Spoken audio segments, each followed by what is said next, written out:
Hello dear student, welcome to our channel I paper classes. जैसे कि आपको पता है ये पेपर है वाई ग्रुप। एक सेकेंड, मैं इसकी निब को थोड़ा मोटा कर लेती हूँ। वाई ग्रुप एयरफोर्स का paper, Y group of air force का पेपर है। ये प्रीवियस ईयर पेपर है बच्चों। देखेंगे इसका सॉल्यूशन मैं आपको प्रॉपर वे में कराने वाली हूँ। आपको पता है अग्निवीर की जो वैकेंसी हैं वो आ चुकी हैं, उनके फॉर्म फिलअप हो रहे हैं। कब से? 8 जुलाई से लेके 23 जुलाई तक। ठीक है। और ये इसको अग्निवीर को किस में कन्वर्ट कर दिया गया है? सैनिक सम्मान योजना में बच्चों। किसमें? सैनिक सम्मान योजना में।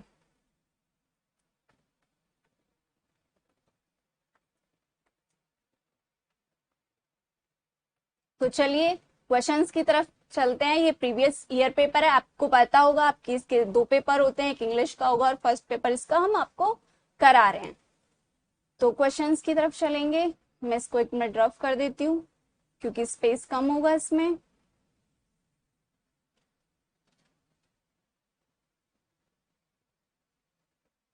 चलिए क्वेश्चन नंबर फर्स्ट देखेंगे आप अपनी स्क्रीन पर। रडार द्वारा किस जहाज की स्थिति जानने हेतु निम्न में से किन तरंगों का उपयोग किया जाता है?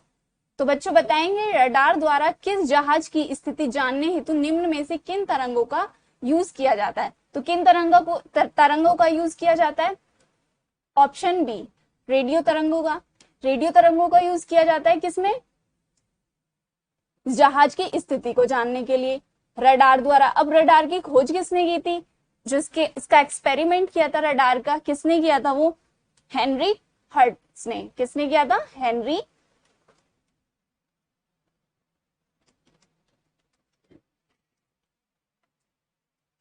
हर्ट्ज ने किया था। ठीक है। कब किया था? 1886 में किया था।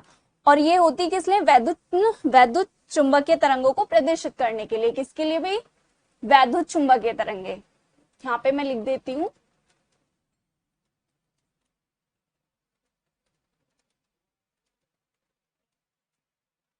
वैद्युत चुंबकीय तरंगों को प्रदर्शित करने के लिए। सॉरी,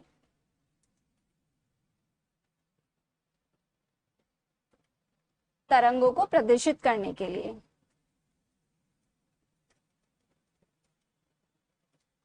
ओके बच्चों, चलिए नेक्स्ट क्वेश्चन पे चलते हैं। वैद्युत तरंगे, वैसे वैद्युत तरंगे मैं इनके जो ऑप्शंस हैं उनको भी क्लैरिफाई कर देती हूँ बच्चों आपको। वैद्युत तरंगे क्या होती हैं? वे तरंगे होती हैं जो वैद्युत क्षेत्र और चुंबकीय क्षेत्र के बीच उत्पन्न होती हैं। किसके बीच? चुंबकीय क्षेत्र के बीच। चुंबकीय क्षेत्र के बीच जो उत्पन्न होती हैं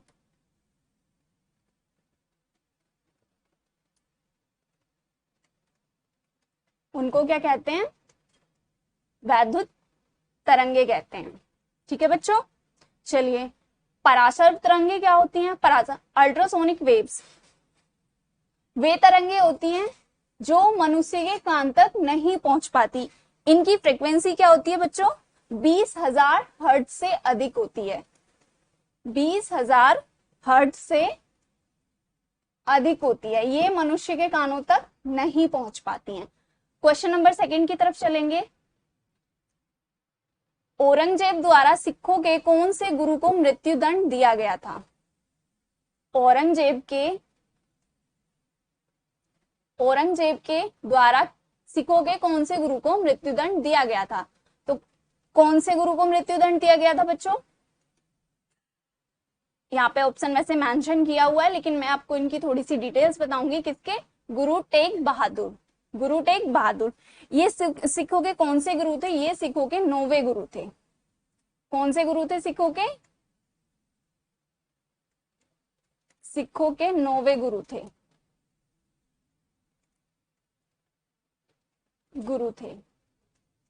इनको मृत्युदंड किस लिए दिया गया था? इस्लाम अपनाने के कारण। मैं बच्चों यहाँ पे लिख देती हूँ थोड़ा सा, यहाँ पे क्वेश्चन नंबर सेकंड, इस्लाम अपनाने के कारण।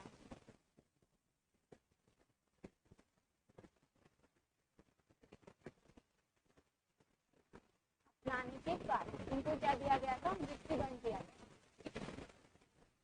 ठीक है,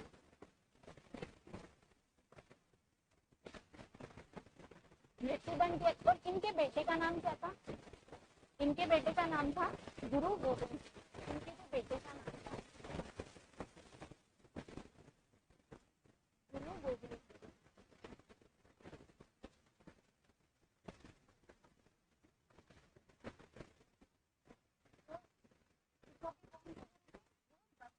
ये 10 से ठीक है बच्चों।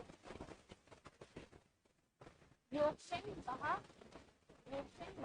चेयरमैन किस शासकीय नियंत्रण संस्था का आदर्श किसका है?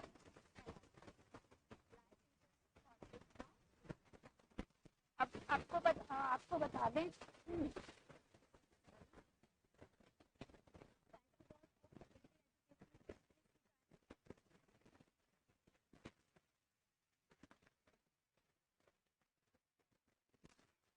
जो इसका आदर्श वाक्य है, अस्तो मां सद्गम्य।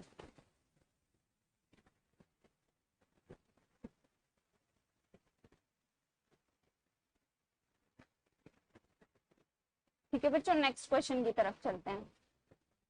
डैश को हजार झील की भूमि कहा जाता है। क्वेश्चन देखेंगे जरा, क्वेश्चन नंबर 4 है, डैश को हजार झील की भूमि कहा जाता है। तो किसको कहा जाता है हजार झीलों की भूमि? फिनलैंड को बच्चों। किसको कहा जाता है? फिनलैंड को हजार झीलों की भूमि कहा जाता है। वैसे ही स्वीडन को क्या कहा जाता है? नोबेल प्राइज देने वाला देश कहा जाता है। स्वीडन को क्या कहा जाता है?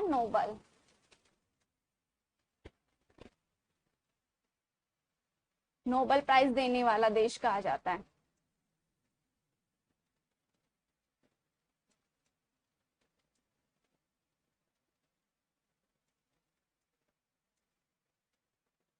ठीक है बच्चों, चलिए नेक्स्ट क्वेश्चन की तरफ चलते हैं। नेक्स्ट क्वेश्चन है क्वेश्चन नंबर 5। आप देखेंगे जरा, मृत्यु दंड से क्षमादान का अधिकार निम्न में से किसके पास है? बच्चों आपको पता होगा, नहीं पता है तो मैं बता देती हूँ। मृत्यु दंड से क्षमादान देने का अधिकार किसके पास है? President of India. किसके पास है? भारत के राष्ट्रपति के पास है। आर्टिकल कौन सा है इसमें? आर्टिकल है बच्चों 72। कौन सा आर्टिकल है बच्चों? 72। आर्टिकल 72 के तहत क्या दे सकते हैं? भारत के जो प्रेसिडेंट है, राष्ट्रपति हैं, वो क्षमादान दे सकते हैं मृत्यु दंड से। तो चलिए क्वेश्चन नंबर 6 की तरफ चलते हैं। गरबा किस प्रदेश का प्रसिद्ध लोक नृत्य है? फोक डांस, जो गरबा फोक डांस है वो किस प्रदेश का है? मतलब चलिए, आंध्र प्रदेश का है, बिहार का है, या फिर गुजरात का है, या पंजाब का है? तो इसमें वैसे तो आंसर मेंशन किया हुआ है, किसका है? गरबा गुजरात का है, ऑप्शन नंबर बी। पंजाब का फोक डांस क्या है? पंजाब का फोक डांस है भांगड़ा। पंजाब का फोक डांस है भांगड़ा। और जो बच्चों बहुत इंपॉर्टेंट है आपका, आंध्र प्रदेश का एक क्लासिकल डांस है, क्लासिकल डांस है कुचिपुड़ी। ठीक है बच्चों, क्या है? कुचिपुड़ी। कुचिपुड़ी आंध्र प्रदेश का। क्वेश्चन नंबर 7 की तरफ चलेंगे। अमेरिका के किस विशेष कार्य बल द्वारा आतंकी ओसामा बिन लादेन को खोजा व मारा गया था? अमेरिका के किस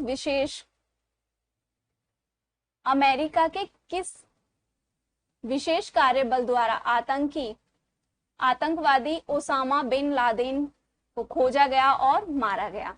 किसके द्वारा? नेवी सील्स के द्वारा। बच्चों किसके द्वारा? नेवी सील्स के द्वारा, ऑप्शन नंबर सी। तो ये आपका जीएस का पोर्शन था। ठीक है बच्चों, अब हम इसमें चलते हैं मैथ्स की तरफ, पार्ट 2। ठीक है, मैथ्स में क्वेश्चन नंबर 8 है, आप देखेंगे यदि 5 प्लस 2 अंडर रूट 3 है अपॉन 7 प्लस 4 अंडर रूट 3 है, a plus b under root 3 लिखा हुआ है, तो a b का मान ज्ञात करना है। बच्चों तब भी हमें मोस्ट ऑफ ऐसा क्वेश्चन दिखाई दे तो आप करने की कोशिश कीजिएगा, इसके अपोजिट साइन से ऊपर नीचे मल्टीप्लाई, और उसको कहते क्या है हम उसको कहते हैं रेशनलाइजेशन करना। ठीक है बच्चों, तो चलिए करते हैं। क्वेश्चन क्या लिखा हुआ है, 5, सॉरी मैं चेंज कर लेती हूँ इसको। क्वेश्चन क्या लिखा हुआ है, 5 प्लस 2 रूट 3 अपॉन में 7 प्लस 4 रूट 3 इक्वल। अब मैंने क्या कहा, क्योंकि मुझे ज्यादा स्पेस नहीं है तो मैं प्रॉपर नहीं लिख रही हूँ इसको, तो मैंने बोला इसके अपोजिट साइन से, रेशनलाइजेशन का मतलब आप समझते होंगे, अपोजिट साइन से ऊपर नीचे मल्टीप्लाई करनी है। ठीक है, और इक्वल में क्या लिखा हुआ है, a प्लस बी रूट 3। ठीक है, तब हम इन दोनों, अब ये आपको पता है a प्लस बी है, ये पता है आपको a माइनस बी है, तो आपको पता है ये फॉर्मूला बन रहा है किसका, a square plus b square क्या होता है, a प्लस बी और a माइनस बी। तो ये आपको पता है a माइनस बी हो जाएगा, तो ये तब इसको करेंगे 7 7 जो 49, पहले ऊपर का कर लेते हैं, 7 5 जो 35, ठीक है, 7 2 जो 40 रूट 3। अब इसकी मल्टीप्लाई इसमें करेंगे, माइनस 5 चौक 20 रूट 3। अब इसकी मल्टीप्लाई इसमें करेंगे, 4 दूनी 8, 8 इंटू 3 करेंगे क्योंकि रूट से रूट कैंसिल हो गया बच्चों, तो ये 8 हो जाएगा। ठीक है, अपॉन में इसके क्या है, इसमें तब इसकी मल्टीप्लाई करेंगे, a स्क्वायर 7 7 49 हो जाएगा, और 4 चौक 16 और 16 दिया 48 होते हैं बच्चों, तो इसके अपॉन में तो 1 आने वाला, इक्वल क्या होगा, a plus b root 3, as it is चलता रहेगा, तो इसके तो अपॉन में 1 हो जाएगा, और ये कितना हो जाएगा, तब हम इसको माइनस करेंगे, 35 में से 8 के 24 जाएंगे, क्योंकि हम इसकी मल्टीप्लाई करेंगे, ये कितना हो जाएगा 24, और तब 35 में से 24 जाएंगे तो कितने बचेंगे बच्चों, 11। ठीक है, ये भी रूट 3, ये भी रूट 3 है, ये भी रूट 3 है, तो हम इसमें प्लस माइनस आपस में कर सकते हैं, तो करेंगे तो कितने बचेगा, 6 रूट 3, और अपॉन में बच्चों कुछ है ही नहीं क्योंकि अब तो 1 बचा है। ठीक है, तो a प्लस बी रूट 3, तो हमारे पास क्या निकल के आया है, 11 minus 6 root 3 equal a plus b root 3। अब हम इसको कंपेयर कर देंगे, a प्लस में है तो a की वैल्यू क्या होगी, a की वैल्यू 11 और b की वैल्यू क्या होगी, रूट 3 से रूट 3, रूट माइनस के 6 रूट 3 हो जाएगा क्योंकि यहाँ पे रूट 3 है। अब हम इसको कंपेयर करेंगे तो ये क्या होगा, b रूट 3, रूट 3 से रूट 3 कैंसिल हो जाएगा, तो b की वैल्यू क्या आएगी बच्चों, माइनस के 6। ओके, तो आपका ऑप्शन कौन सा होगा, ऑप्शन नंबर सी। ठीक है, ये 11 है बच्चों, 1 नहीं है। ठीक है, चलिए क्वेश्चन नंबर 9 की तरफ चलते हैं। 9 में बच्चों क्या है, 2 स्टेशन हैं, देखेंगे 2 स्टेशन है एक्स वाई के बीच की दूरी कितनी दी हुई है, 778 किलोमीटर है। एक रेलगाड़ी एक्स से वाई तक की दूरी कितने किलोमीटर पर घंटे, 84 किलोमीटर पर घंटे तथा चाल से तथा वापसी यात्रा 56 किलोमीटर पर घंटे की चाल से तय करती है। पूरी यात्रा के लिए रेलगाड़ी की औसत 4 किलोमीटर पर घंटा में बताएं। ठीक है, यहाँ पे इसकी यूनिट कोई चेंज नहीं की गई है, तो हमने क्या करना है बच्चों, इसमें लास्ट में देखेंगे क्या लिखा हुआ है, औसत चाल। बच्चों क्या लिखा हुआ है, औसत चाल। और हमने पता है जो एवरेज स्पीड का जो फॉर्मूला होता है, एवरेज स्पीड का जो फॉर्मूला होता है बच्चों, वो होता है 2 इंटू एक्स वाई अपॉन में एक्स प्लस वाई। हमने कुछ नहीं करना है, ये सिर्फ हमें कंफ्यूजन के लिए दिया हुआ है कि उसने, कंफ्यूजन के लिए भी नहीं है, 2 स्टेशनों के बीच की दूरी दी हुई है बच्चों ये। ठीक है, 2 स्टेशनों के बीच की डिस्टेंस दी हुई है, तो हमें एक स्पीड कितनी दी हुई है, 2 इंटू 84 इंटू 56 अपॉन में कितना x प्लस वाई हो जाएगा 84 प्लस कितना 56। तो इसको जरा सॉल्व करेंगे, ये कितना हो जाएगा 6 4 10, 8 5 13 और 1 14, यानी कि 2 इंटू 84 इंटू 56 डिवाइडेड बाय 140। अब जरा हम इसको कैंसिल आउट करते हैं, 2 से 2 सत्ते 14।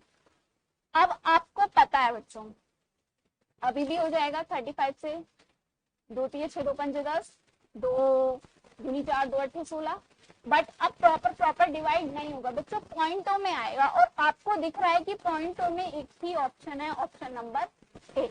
अब तब इसकी आप मल्टीप्लाई करेंगे 84 इंटू 28 डिवाइडेड बाय 35। तो बच्चों आपको एक ही क्वेश्चन, सॉरी ये 28 है, 25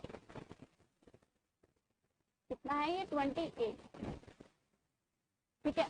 तो आपको कंफर्म हो गया कि पॉइंटों में आने वाला है, तो एक ही ऑप्शन होगा आपका ऑप्शन। अपना टाइम वेस्ट ना करते हुए आगे बढ़े, तो जिसको कैलकुलेशन करनी है भाई वो कर सकते हैं, ठीक है। क्वेश्चन नंबर 10 देखेंगे। क्वेश्चन नंबर 10 है 50 प्रेक्षपण का माध्य 36 है। बाद में पता चला कि एक प्रेक्षपण 48 को गलती से कितना लिख लेता है 23 लिख लेता है, या 23 ले लिया। तो हमें क्या बताना है, उसका एवरेज बताना है। प्रेक्षपण का सही माध्य ज्ञात कीजिए, ठीक है बच्चों। ये इंग्लिश में लिखा है, the average of 50 observation in 36 is found later than observation 48 was wrongly taken as 23, find the convert average of observation, ठीक है बच्चों। तो चलिए हमने पहले इसका एवरेज निकालना है। एवरेज निकालने के लिए हम पहले क्या करेंगे, 50 प्रेक्षपण का जो माध्य था वो कितना था 36 था। तो हमने पता है इसके इंटू करके कितना आने वाला है, 0 तो आने वाली है, 5 30 3 और 5 से 15 3 18, ठीक है बच्चों। चलिए अब क्या, अब उसने क्या कहा है, क्वेश्चन में कहा है पता चला कि उसने गलती से 48 को 23 लिख लिया है। तो हमने क्या करना, 48 लिखना था उसने, बट उसने क्या किया है 23 ले लिया है। तो हम 23 एक्स्ट्रा लिया है, तो हम 1800 में से 23 को माइनस कर देंगे बच्चों। तब हम 23 को माइनस करेंगे तो यहाँ पे कितना बचेगा 7 7 7 1 बचने वाला है। बट लेना क्या था उसको लेना था कितना 48, जो उसने मिस्टेक की। तो 1777 में क्या कर देंगे हम 48 को ऐड करेंगे, और तब हम इसमें 48 को ऐड करेंगे, 8 7 15 7 4 11 और 1 12 1825। बट हमें किसका 50 प्रेक्षपण का माध्य बताना है, तो 1825 को हम किससे डिवाइड कर देंगे बच्चों, हम इसको डिवाइड कर देंगे 50 से। और हमें पता है तब हम 50 से इसको डिवाइड करेंगे तो एक पॉइंट के बाद 0 आएगा, तो 182.5 अपॉन 5 बचेगा। तब हम इसको डिवाइड करेंगे तो कितना 36.5, 36.5, जो कि आपका ऑप्शन नंबर डी है। क्या है बच्चों, ऑप्शन नंबर आपका डी है, 36.5, ठीक है। क्वेश्चन नंबर 11 की तरफ चलते हैं। 3 संख्याओं का योग, देखिए 3 संख्याओं का योग है 136। पहली संख्या और दूसरी संख्या का अनुपात रेशो दिया है बच्चों 2:3, और दूसरी और तीसरी संख्या का अनुपात कितना 5:3 है। तो दूसरी संख्या ज्ञात करें क्या थी, ठीक है बच्चों, दूसरी संख्या ज्ञात करनी है बच्चों। ये तो आपका क्वेश्चन नंबर 10 था, मैं 1 मिनट इसमें नंबरिंग कर देती हूँ। ये क्वेश्चन नंबर 10 है, यहां से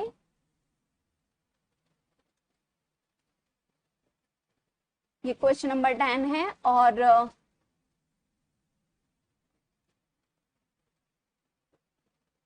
ये क्वेश्चन नंबर 9 है एवरेज स्पीड वाला, वो आपको पता ही है 8 है, ठीक है। थोड़ा सा स्पेस कम है इस वजह से ऐसा हो रहा है, बट कोई नहीं, चलो। तो हमने पता है, मैंने पहली संख्या a मान ली, दूसरी संख्या b मान ली, और दूसरी संख्या तो मैं मान चुकी हूँ, तीसरी संख्या मैंने c मान ली।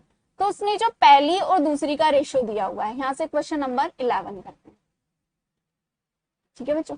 a और बी का जो रेशो दिया हुआ है, कितना दिया हुआ है, 2:3 दिया हुआ है। और फिर दूसरी और तीसरी का जो दिया हुआ है, दूसरी और तीसरी संख्या का जो अनुपात दिया हुआ है, यानी कि मैं यहाँ पे सी मान लूंगी। दूसरी कितनी है 5 और सी कितनी दी हुई है, यानी कि तीसरी 3। ठीक है बच्चों, अब मैं इसका रेशो कैसे निकालूंगी, यहाँ पे मैं इसका सेम नोट कर लूंगी और यहाँ पे इसका सेम नोट कर लूंगी। अब इनकी आपस में मल्टीप्लाई कर दूंगी, 3 तिया 9, 5 तिया 15 और 5 दूनी 10। और तब मैं इनको ऐड करूंगी, तो इनको ऐड करने के बाद कितना आएगा, तब मैं इनको ऐड करूंगी 19, 10 और 9 19, 19 और 15, एक सेकेंड बच्चों, कोई गड़बड़ हो गई क्या, 5 5 या 15 और हाँ 3 तिया 9, 136 है।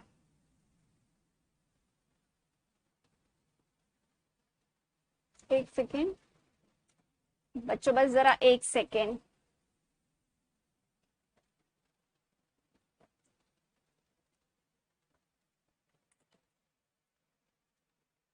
हाँ तो चलिए, इसका जो एडिशन होगा वो कितना होगा, 34।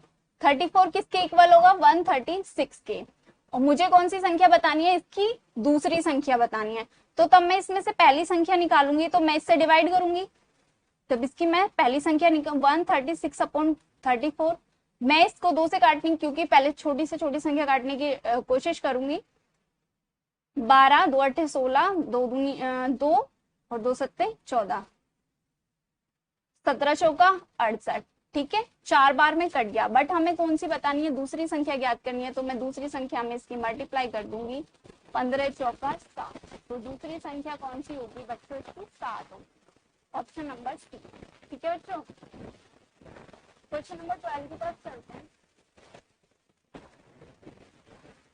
क्वेश्चन नंबर 12 क्या कह रहा है, 45 व्यक्ति एक काम को 16 दिन में कर सकते हैं। 6 दिन काम करने के बाद 30 व्यक्ति और शामिल हो। ठीक है बच्चों, 45 व्यक्ति एक काम को 16 दिन में कर सकते हैं। 6 दिन काम करने के बाद 30 व्यक्ति और शामिल हो जाते हैं। बच्चों 45 जो व्यक्ति थे, उन्होंने कितने दिन, मतलब साथ में काम किया 6 दिन, बट उनका टारगेट कितना था, 16 डेज था। 6 दिन के बाद में कितने, 30 व्यक्ति और आ जाते हैं। तो चलिए इसको करने की कोशिश करते हैं। क्वेश्चन नंबर 12,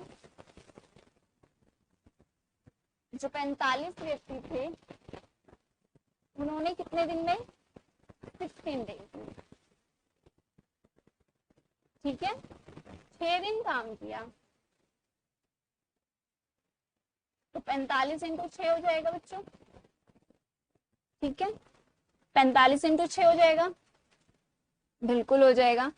बट फिर उसने बोला क्या है कि 6 दिन का 30 व्यक्ति और आ जाते हैं। तो 30 व्यक्ति और आ गए, तो 45 और 30 कितने हो गए बच्चों, 75। 75 मैन हो गए इक्वल, और कितना, पहले थे 45 व्यक्ति, बचे कितने, 6 दिन तो वो साथ में काम कर चुके हैं, बचे कितने दिन, 16 दिन करना था उनको। 16 दिन में वो अपना टारगेट कंप्लीट कर देते, बचेंगे कितने, 10 डेज। अब हमें नहीं पता कि यहाँ पे कितने व्यक्ति थे। ठीक है, मैन और कितने दिन और लगेंगे, आगे देखेंगे। अभी अब सभी को बचा हुआ कार्य समाप्त करने के लिए कितने दिन और लगेंगे। बच्चों आपको इसका फॉर्मूला पता होगा, man into days upon work. ठीक है, इधर भी M1 D1 W1, M2 D2 W2। ठीक है, टोटल वर्क। तो अब इसको डिवाइड कर देंगे, मैन से मैन कट गया। ठीक है, 5 दूनी 10, 5 और कितने, 2 5 पंजे 25, 15 3 45, और जो डेज की संख्या आएगी बच्चों कितनी आएगी, 6 डेज। आपका ऑप्शन नंबर ए। ठीक है बच्चों, स्पेस बच्चों कम ही बचा हुआ है। क्वेश्चन नंबर 13 की तरफ चलेंगे। क्वेश्चन नंबर 13 क्या कह रहा है, देखते हैं जरा। याद करो कि 10% वार्षिक ब्याज की दर से 3 साल के चक्रवृद्धि ब्याज और साधारण ब्याज का अंतर कितना है, 31 होगा। वो राशि ज्ञात करनी है जो ब्याज पर ली गई थी या दी गई थी। ठीक है, अब मुझे पता है कि 10% की फ्रिक्शन वैल्यू कितनी होती है मैम, 1/10 होती है। ठीक है, उसने 3 साल के लिए बोला है तो मैं इसका क्यूब कर दूंगी। एक मिनट जरा, मैं इसका क्यूब कर दूंगी, तब मैं 10 का क्यूब करूंगी तो कितना होगा, 1000 होगा। जी बिल्कुल, और 1000 को मैं फिर 10% निकालूंगी तो कितना होगा, 3 साल के लिए निकालना है 3 मेथड से बच्चों, मैं निकाल रही हूं। अगर आपको नहीं पता है तो प्रॉपर वे में आपकी क्लासेस कराएंगे हम, तब आपको अच्छे से पता चल जाएगा। अभी ये प्रीवियस ईयर पेपर है, तो 1000 का 10% कितना होगा, 100। 3 मेथड से निकालेंगे, 3 बार निकालेंगे, क्योंकि चक्रवृद्धि ब्याज में क्या होता है, ब्याज पर भी ब्याज देना पड़ता है। ठीक है, तो यहाँ कितना होगा 10, फिर इस पर भी वो 10% का ब्याज देगा बच्चों, एक होगा, ब्याज पर भी ब्याज देना पड़ता है चक्रवृद्धि ब्याज में। ठीक है, अब ये आपको पता है, ये जो पहली पट्टी होती है बच्चों, ये होती है किसकी, एसआई की।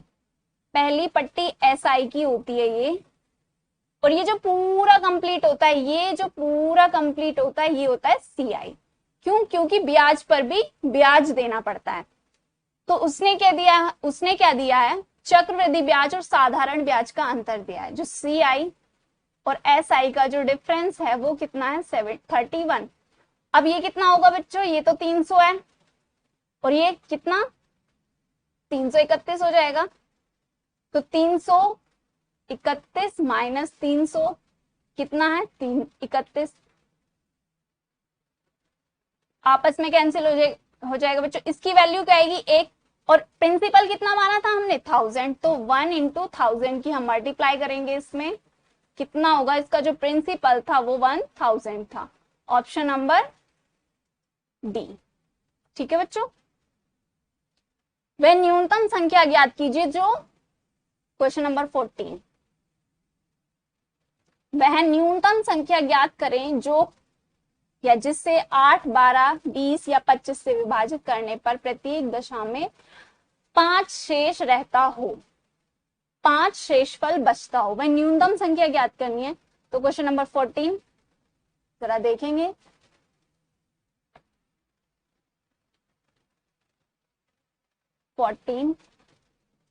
क्या थी डिजिट थी 8, 12, 20 और 25 की न्यूनतम संख्या सॉरी,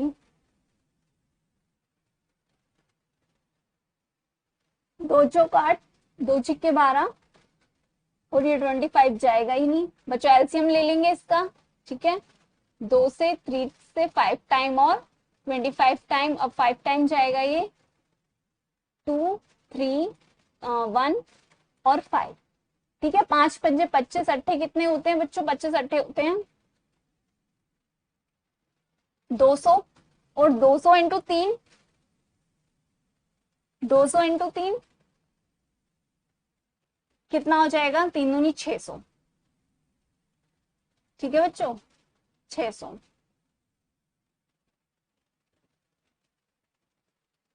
अब हमें क्या करना है, क्वेश्चन में क्या कहा है, क्वेश्चन में कहा गया है कि प्रत्येक दशा में कितना शेष बचता है, 5 शेष बचता है बच्चों। हम 5 शेष, हम इसमें 5 ऐड करेंगे तभी तो 5 शेष बच पाएगा।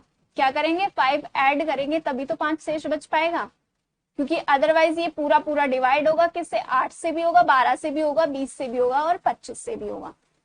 तब हम इसमें 5 ऐड कर देंगे तो प्रत्येक स्थिति में इसमें क्या बचेगा, 5 शेषफल बचेगा, और 605 वह न्यूनतम संख्या होगी जिसे प्रत्येक संख्या से इनसे डिवाइड करने पर 5 शेषफल बचता है। इस क्वेश्चन का इस पेपर का लास्ट क्वेश्चन होगा मैथ्स का। देखिए जरा, एक आदमी अपनी आय का 75% खर्च करता है यदि उसकी आय में 20% की वृद्धि और खर्च में 10% की वृद्धि हो तो उसकी बचत में परसेंट वृद्धि ज्ञात करनी है। यानी कि उसकी बचत में जो कितने परसेंट की वृद्धि हुई है वो हमें ज्ञात करना है। चलिए क्वेश्चन नंबर 15 है। क्वेश्चन नंबर 15 मैं पेन चेंज कर लेती हूँ। उसने क्या कहा, 75% खर्च करता है। क्या मैं इसको फ्रिक्शन वैल्यू में लिख सकती हूँ? बिल्कुल लिख सकती हूँ। 75% की फ्रिक्शन वैल्यू क्या होती है? 3/4। और बच्चों मैं ये क्या है, जो इसका डेनोमिनेटर होता है वो हमेशा कितना होता है? वो रियल नंबर होता है। ये क्या होगी? इसकी इनकम। 3 उसने खर्च किए, ये क्या हो गया? उसका एक्सपेंडिचर। और तब हम इन दोनों को माइनस करेंगे तो कितना आएगा? 1। ये हो गई उसकी सेविंग। ठीक है बच्चों, चलिए हम रेशो बना लेते हैं। किसका? इनकम, एक्सपेंडिचर और सेविंग। इनकम कितनी है उसकी? मैंने माना 4। 4 को ना मान के मैं इसको 100 में ले लेती हूँ, 400, ताकि कैलकुलेशन इजी हो, टाइम वेस्ट ना हो। एक्सपेंडिचर 3 है तो मैंने इसको 300, मतलब 400 रुपए उसकी क्या थी? इनकम थी। 300 रुपए उसने खर्च किए और 100 रुपए क्या हो गई? उसकी सेविंग हो गई। ठीक है बच्चों, अब क्वेश्चन में क्या कह रहा है? क्वेश्चन में क्या है? उसकी आय में, ये देखिए जरा, उसकी आय में 20% की वृद्धि होती है और खर्च में 10% की वृद्धि होती है। उसकी आय में 20% की वृद्धि हो रही है। अब इसमें 20% की वृद्धि हो रही है तो दो जीरो से 2 जीरो हो जाएंगी। कितना हो जाएगा? 20 चौक 80। तो यानी कि पहले 400 थी, 20% की वृद्धि हो गई, कितनी हो गई? 480। ठीक है, एक्सपेंडिचर में कितना हो रहा है? वो 10% का इंक्रीमेंट हो रहा है, तो कितना हो जाएगा? 330। ठीक है बच्चों, इन दोनों को माइनस करके, वैसे ही सेम प्रोसेस मैंने आपको वहां पे बताया, मतलब यहाँ पे बताया है, तो इसका तब इसको सॉरी सब्ट्रैक्ट करेंगे सॉरी,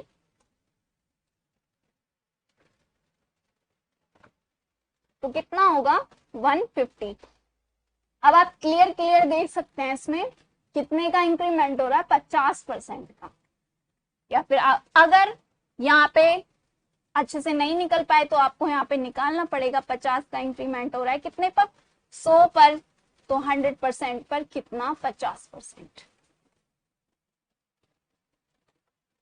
आपका ऑप्शन नंबर सी। तो आपके मैथ्स के क्वेश्चन खत्म हो गए, जीएस के क्वेश्चन खत्म हो गए, और अब चलते हैं थर्ड क्वेश्चन की तरफ। ये थर्ड क्वेश्चन क्या है? रीजनिंग का है। रीजनिंग का है ये। क्वेश्चन नंबर 16 है। क्वेश्चन नंबर 16 है, विजातीय ज्ञात करना है। विजातीय ज्ञात कीजिए। Find the odd one out. Find the odd one out.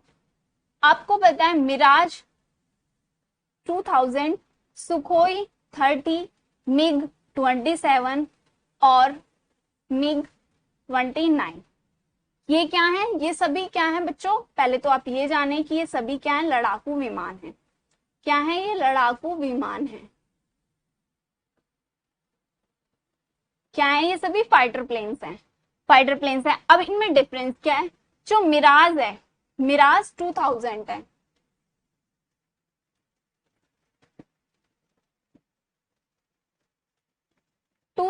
है। ये कहाँ का लड़ाकू विमान है बच्चों? ये फ्रांस का लड़ाकू विमान है। और बाकी सभी कहाँ के हैं? रूस के। ये सुखोई 30 रूस का है,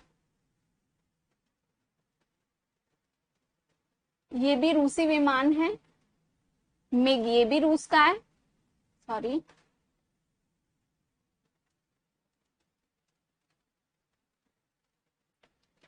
ये भी रूस का है। मिग 29 ये भी रूस का है। मिराज 2000 ये कहाँ का है? ये फ्रांस का है, इसीलिए ये डिफरेंट है। अब आपको क्वेश्चन नंबर 17 देखना है। क्वेश्चन नंबर 17 में find the odd one out, इसमें भी बताना है आपको। ये भी एक लोगो है, ये भी एक लोगो है, ये भी एक लोगो है, ये भी एक लोगो है। आप आर्मी की तैयारी कर रहे हैं तो बच्चों आपको पता होगा कि ये आर्मी का लोगो है, आर्मी लोगो है ये, ठीक है। और ये क्या है, ये सभी एजुकेशन से रिलेटेड है, ठीक है, ये एजुकेशन से रिलेटेड है, ठीक है बच्चों। ये भी सीबीएसई का लोगो है, ये सभी किसके हैं, एक सेकेंड बच्चों जरा,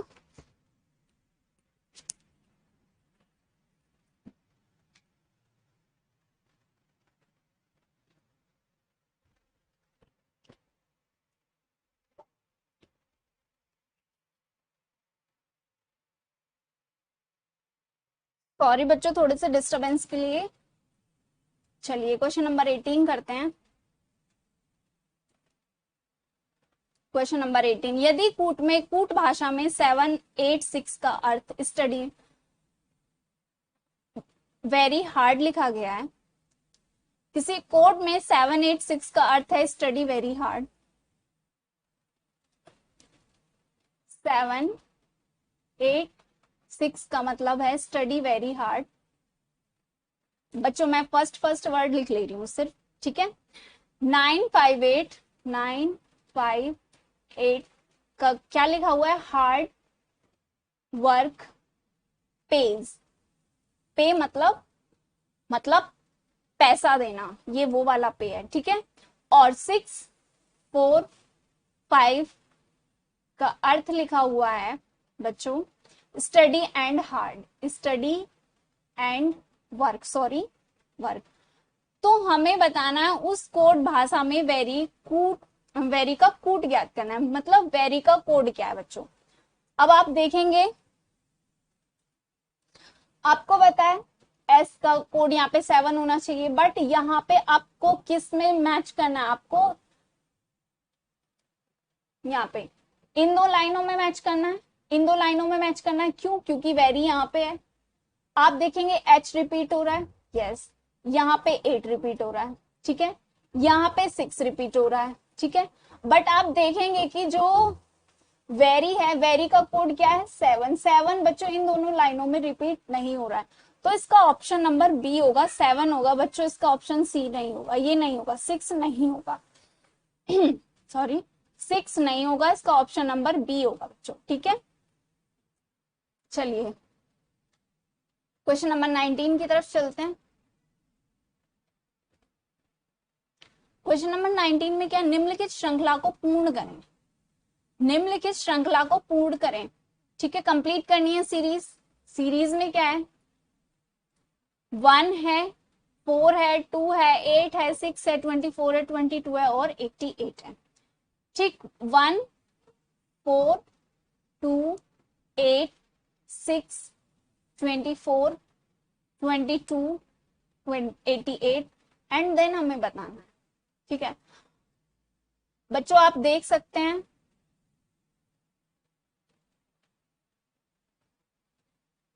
इन दोनों का डिफरेंस देख सकते हैं आप, ठीक है, इन दोनों का डिफरेंस कितना है, सॉरी एक मिनट, आपको साफ साफ दिख रहा है इन दोनों का डिफरेंस कितना है, 1, ठीक है। आप देखेंगे इन दोनों का डिफरेंस कितना है, 4, ठीक है। अब आप देखेंगे कि इन दोनों का डिफरेंस कितना है, 16, ठीक है। और इन दोनों का डिफरेंस कितना है, 16 है, इन दोनों का डिफरेंस भी कितना है, 16 ही है ना। तो अब इन दोनों का डिफरेंस कितना है, 64, यानी कि 16 का स्क्वायर है ये। तो अब इसका मतलब इन दोनों का डिफरेंस भी कितना होगा, 64, यानी कि ये 8 का स्क्वायर है बच्चों, ये 4 का स्क्वायर है और ये 2 का स्क्वायर है और ये 1 का स्क्वायर है, ठीक है। इन दोनों का डिफरेंस 1 है, इन दोनों का डिफरेंस 2 है, इन दोनों का डिफरेंस कहने का मतलब 2 का स्क्वायर, 4 का स्क्वायर और नेक्स्ट पे क्या आएगा। नहीं तो आप ऐसे करके देख सकते हैं, ऐसे मतलब 1 दूनी 2, 2 दूनी 4 और 4 चौक 16, यानी कि 2 का मल्टीपल चल रहा है। 1 दूनी 2, 2 दूनी 4, 4 दूनी 8, 8 दूनी 16, मतलब इसके मल्टीपल में चलेगी ये। ठीक है बच्चों, किसके मल्टीपल में चलेगी, 2 के मल्टीपल में चलेगी। इन दोनों का डिफरेंस कितना, 1, इन दोनों का डिफरेंस कितना 4, इन दोनों का डिफरेंस कितना 16, इन दोनों का डिफरेंस कितना 16, मतलब कि इन दोनों का डिफरेंस 64 है, तो इन दोनों का डिफरेंस भी कितना आना चाहिए, 64 आना चाहिए। 64 क्या है, 8 का स्क्वायर है, और मैंने इसमें 64 को ऐड किया तो कितना हो जाएगा, 4 और 2 6, 6 2, 1 सेकेंड जरा, कितना हो जाएगा 86, जो कि आपका ऑप्शन नंबर डी है। ठीक है, एक परीक्षा में क्वेश्चन नंबर 20 देखेंगे जरा। एक परीक्षा में छात्र ने प्रत्येक सही उत्तर के लिए 4 अंक प्राप्त किए, वे प्रत्येक गलत उत्तर के लिए 1 अंक खो दिया। यदि उसने सभी 75 प्रश्न हल किए और कुल 125 अंक प्राप्त किए हों, तो उसके द्वारा सही हल कितने प्रश्न किए गए होंगे। एक परीक्षा में एक छात्र ने प्रत्येक सही उत्तर के लिए 4 अंक प्राप्त किए और इस गलत के लिए 1 अंक खो दिया है। ठीक है बच्चों, हमें नहीं पता कि कितने क्वेश्चन है, तो मैंने मान लिया उसमें x क्वेश्चन है और उसने हर एक क्वेश्चन के लिए, हर एक सही क्वेश्चन के लिए कितने 4 अंक प्राप्त किए हैं बच्चों। कितने अंक प्राप्त किए हैं, 4 अंक प्राप्त किए हैं। और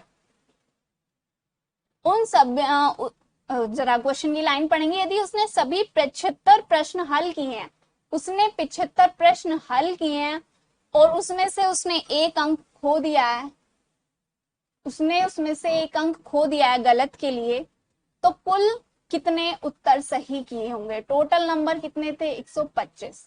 125 के बराबर होगी तो 4x 75 प्लस कितना हो जाएगा x इक्वल कितना 125, कितना हो जाएगा 5x हो जाएगा, और ये 75 इधर चला जाएगा 10, 7 दोनों और 1 10 और 1 2, 5 चौक 20, यानी कि उसने कितने क्वेश्चंस, 40 क्वेश्चन सही किए हैं। कितने क्वेश्चन बच्चों, 40 क्वेश्चन उसने सही किए हैं। Option number B. Question number 21 देखेंगे जरा। दी गई सारणी में लुप्त संख्या ज्ञात करनी है। ठीक है, दी गई सारणी में लुप्त संख्या ज्ञात करनी है। एक सारणी दी गई है 5, या तो हम ऐसा हो कि इनका रिलेशन बना ले, सॉरी, या तो हम रो का रिलेशन बना ले या हम कॉलम का रिलेशन बना ले, किसी का तो हमें रिलेशन बनाना पड़ेगा। तो चलिए देखते हैं हम किसका रिलेशन बन पाता है। अगर मैं इसमें से इसको माइनस करूं, अब ये बिल्कुल एकदम बच्चों साफ साफ दिख रहा है। अगर मैंने 21 में से 11 माइनस किए तो कितना बचा 10, और 10 का हाफ कितना हो गया 5, यानी कि 21 माइनस 11 बचा कितना 10, और 10 को मैंने 2 से डिवाइड किया तो कितना बचा 5। सेम ऐसे मैंने 33 माइनस 17 किया तो कितना बचा 16, और 16 को मैंने 2 से डिवाइड किया तो कितना बचा 8। फिर ऐसे यहां पे करेंगे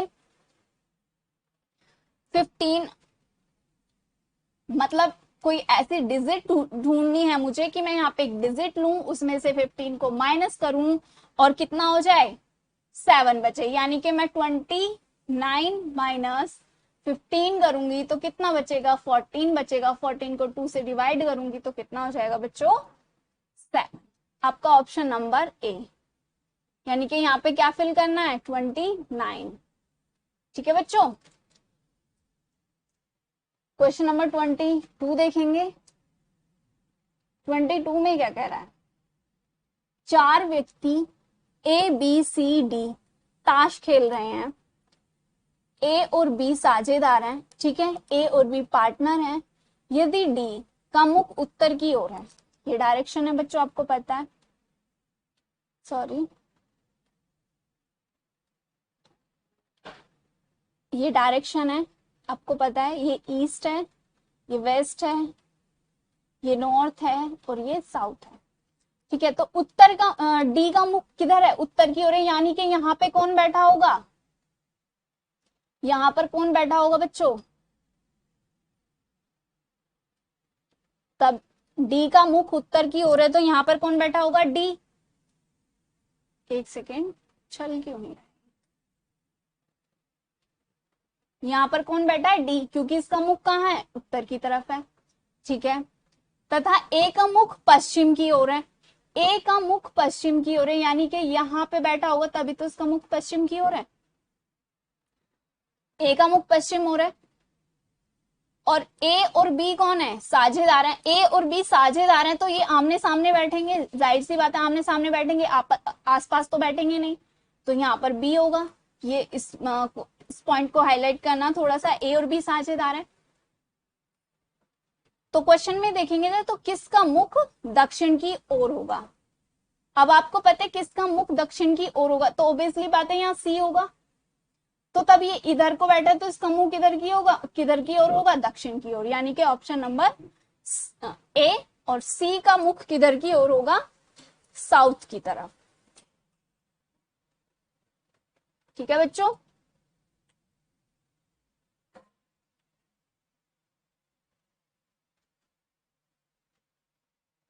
क्वेश्चन नंबर 23, क्वेश्चन नंबर 23 देखेंगे, चूज द बेस्ट अल्टरनेट बताना है आंसर, ठीक है। खतरे का हमेशा क्या होता है, शत्रु तो नहीं होता, एक सेकेंड, शत्रु, हमला, डर, सहायता, तो क्या होता है, शत्रु खतरे से हमें हमेशा क्या लगता है, हमें हमेशा डर लगता है, ठीक है बच्चों, हमें खतरे से हमेशा डर लगता है। अब हमें नहीं पता खतरा कैसा है, हमारे शत्रु हैं या कोई हमें कोई डिजास्टर है, हमें नहीं पता किससे हमला होने वाला है, जिससे भी होगा हमें तो डर ही लगेगा, कोई भी शत्रु होगा उससे हमें डर ही लगेगा। सहायता, खतरे से सहायता का कोई मतलब ही नहीं है, तो आपका ऑप्शन नंबर सी ही बचता है बच्चों, ठीक है। चलिए क्वेश्चन नंबर 24 देखेंगे, क्वेश्चन नंबर 24 में क्या है, यदि प्लस का अर्थ है, बच्चों हम इनके साइन को ना नोट कर लेते हैं ताकि इजीली हम कर पाए। प्लस का अर्थ क्या है, प्लस का अर्थ है डिवाइड, डिवाइड का अर्थ है माइनस, माइनस का अर्थ है इनटू, इनटू का अर्थ है प्लस, ठीक है। अब हमें यहाँ पे क्या दी हुई है, एक सीरीज दी हुई है, न्यूमेरिकल वैल्यू है साइन, साइन के साथ, तो अब हमें इनके क्या करना है, साइन को चेंज करना है, तो 8 प्लस को क्या करना है, हमें डिवाइड कर लेना है, 2 डिवाइड को क्या करना है, हमें माइनस करना है, 3 माइनस को क्या कर लेना है, हमें इंटू कर लेना है, 4 और इंटू को क्या कर लेना है, हमें प्लस कर लेना है। अब आपने पता है पहले बोर्ड मास के अकॉर्डिंग चलेंगे हम, तो कितना हो जाएगा, 2 चौक 8 हो जाएगा ये, तो 4 माइनस 3 इंटू कितना, 4 प्लस 5। अब क्या करेंगे हम, इन दोनों के इंटू करेंगे, 4 3 12, 4 5, ठीक है, 5 4 कितने हो जाएंगे, 5 4 होंगे 9, सॉरी बच्चों ये 6 है यहाँ पे, सॉरी यहाँ पे बच्चों 6 है, ठीक है बच्चों, सॉरी ये 6 है यहाँ पे,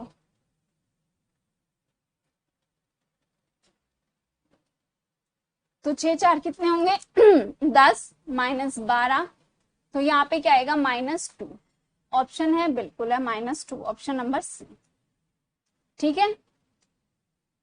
क्वेश्चन नंबर 25 की तरफ चलेंगे बच्चों, इसमें मोस्ट ऑफ क्वेश्चन आपके किसके हैं, रीजनिंग के, अब 7 क्वेश्चन आपके, आपको पता था जीएस के और 7 8 आपके मैथ्स के थे, बाकी के बच्चे रिमेनिंग आपके रीजनिंग के हैं, और इजी भी है रीजनिंग, टफ नहीं है। चलिए, डॉक्टर, वकील और पेशेवरों के समूह के बीच सही संबंध दर्शाने वाले वेन आरेख का चयन करना है, या वेन आरेख कौन सा होगा। ठीक है बच्चों, अब इसमें क्या बताना हमें, डॉक्टर्स हैं, लॉयर्स हैं और प्रोफेशनल्स हैं। बच्चों आपको पता होगा या मैं बता देती हूँ, डॉक्टर्स अपने आप में प्रोफेशनल वर्क होता है, ठीक है। लॉयर्स अपने आप में एक प्रोफेशनल वर्क होता है। अगर यहाँ पे लाइक टीचर दिया होता, टीचर मतलब अपने आप में एक प्रोफेशनल जॉब नहीं है। इंजीनियर अपने आप में एक प्रोफेशनल जॉब है, ठीक। इंजीनियरिंग मतलब अपने आप में एक प्रोफेशनल है, टीचर प्रोफेशनल नहीं है। तो लॉयर्स भी प्रोफेशनल है अपने आप में और डॉक्टर्स भी अपने आप में प्रोफेशनल हैं। तो बच्चों प्रोफेशनल तो इसमें कॉमन पार्ट हो गया, ठीक है।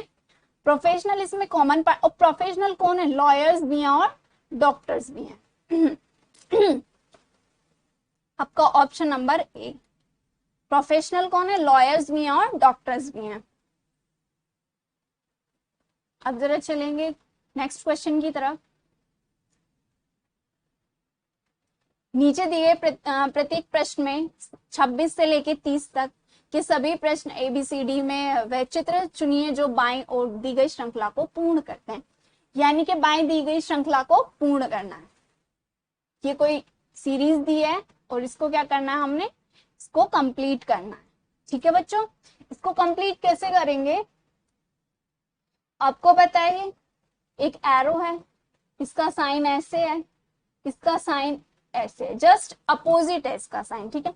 आपको दिख रहा है इसका साइन ऐसे है और इसका साइन ऐसे है, ये जस्ट इसका अपोजिट है। तो नेक्स्ट क्या होने वाला है बच्चों, नेक्स्ट से फिर वही रिपीट होगा, लेकिन इसकी क्या, ये तो होगी नहीं, डायरेक्शन चेंज हो जाएगी। क्या होगी इसकी, डायरेक्शन चेंज हो जाएगी, ये तो होगा नहीं।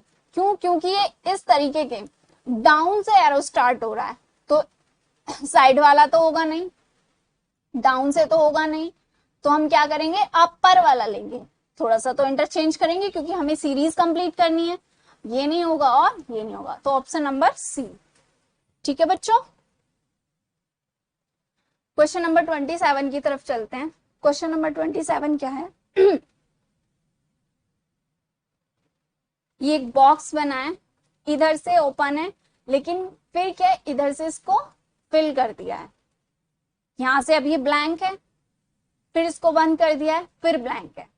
तो यानी कि अब क्या होगा, फिल वाला होगा, तो ऑप्शन नंबर ए, ठीक है बच्चों। अब आप यहाँ पे देखेंगे क्वेश्चन नंबर 28 में, इसमें कुछ ऐसा बताने वाला खास है ही नहीं। इसमें एक सर्कल है कंप्लीट, ठीक है। यहाँ से एक लाइन हटाई तो यहाँ पे एक बिंदु आया, यहाँ से 2 लाइनें हटाई, ये आप देखेंगे 2 लाइनें हटाई तो 2 बिंदु, 3 लाइनें हटाई तो 3 बिंदु, ठीक है। अब नेक्स्ट पे क्या होगा, 4 लाइन हटानी है हमें, तो 4 बिंदु होंगे। और बच्चों ये इधर की साइड से चल रहा है, ना कि आप ऐसे कर दें, आप ऐसे कर दें, किधर, ये इस साइड से चल रहा है, ठीक है। तो जिस साइड से चल रहा है आप उसको उसी साइड से क्लॉकवाइज घुमाएंगे, ठीक है बच्चों। एक सेकेंड, तो आपका ऑप्शन नंबर क्या होगा, ऑप्शन नंबर ए, ठीक है। 4 लाइनें खत्म होंगी तो 4 बिंदु। क्वेश्चन नंबर 29 क्वेश्चन नंबर 29 में देखेंगे ये और ये आपस में एक दूसरे को क्या कर रहे हैं, रिलेट कर रहे हैं। ये एक दूसरे को आपस में रिलेट कर रहे हैं, तो नेक्स्ट कौन सा होने वाला है, ये पूछो क्यों, क्योंकि ये थोड़ा सा क्या है, ये इस तरीके से, इसकी स्टिक इस तरीके से है, इन दोनों की क्या है, बीच में है। तो अब थोड़ी सी क्या, इन दोनों को डाउन कर दिया है, ये तो होगा नहीं, ये भी नहीं होगा और ये भी नहीं होगा। एक सेकेंड, सॉरी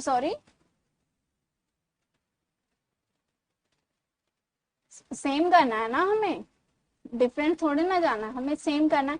तो क्या होगा, ऑप्शन नंबर बी, क्योंकि ये इसकी स्टिक यहाँ पे डाउन है, ये यहाँ पे डाउन है, ये यहाँ पे डाउन है, तो नेक्स्ट भी डाउन होने वाली है, एक ही है, ऑप्शन बी। क्वेश्चन नंबर 30 देखेंगे जरा। क्वेश्चन नंबर 30 में एक बॉक्स बनाया है, ठीक है बच्चों, एक बॉक्स बनाया है और बॉक्स में हल्का सा एक क्वार्टर सा सर्कल लगा है, बहुत छोटा सा, क्वार्टर नहीं है, हाफ सर्कल है, बस छोटा सा, ठीक है, ये आप देख रहे हैं। आपने देखा ये भी बाहर की तरफ है, ये भी बाहर की तरफ है, वो भी बाहर की तरफ है, ये वाला भी, ये सब बाहर की तरफ है, और ये क्या है, ये अंदर की तरफ है। नेक्स्ट पे ये अंदर की तरफ चला गया, बट बच्चों इनकी डायरेक्शन क्या हो रही है, डायरेक्शन चेंज हो रही है। इधर से ये राइट से ये किधर की तरफ चला गया, लेफ्ट की तरफ चला गया, ठीक है। अब 2 अंदर हो गए, फिर यहाँ पे आप देखेंगे 3 अंदर हो गए, अब यहाँ पे 4 अंदर हो गए, ये देखेंगे, यानी कि अब एक डायरेक्शन चेंज होगी। मतलब अब हम फिर से रिपीट करना स्टार्ट करेंगे तो एक बाहर की तरफ आएगा और एक बाहर की तरफ, इसमें तो चारों अंदर है, ये नहीं होगा, ये है, लेकिन इसमें 2 बाहर हैं, ये भी नहीं होगा, इसमें भी 2 बाहर है, तो आपका ऑप्शन ए ही बचता है, ऑप्शन ए। आपका पेपर होता है कंप्लीट। तो आपको कैसा लगा सेशन, कमेंट करके जरूर बताइएगा बच्चों, एंड थैंक यू। आप जरूर देखिएगा, चैनल को सब्सक्राइब ना करना भूलें बच्चों, चैनल को जरूर सब्सक्राइब कर लें। Thank you.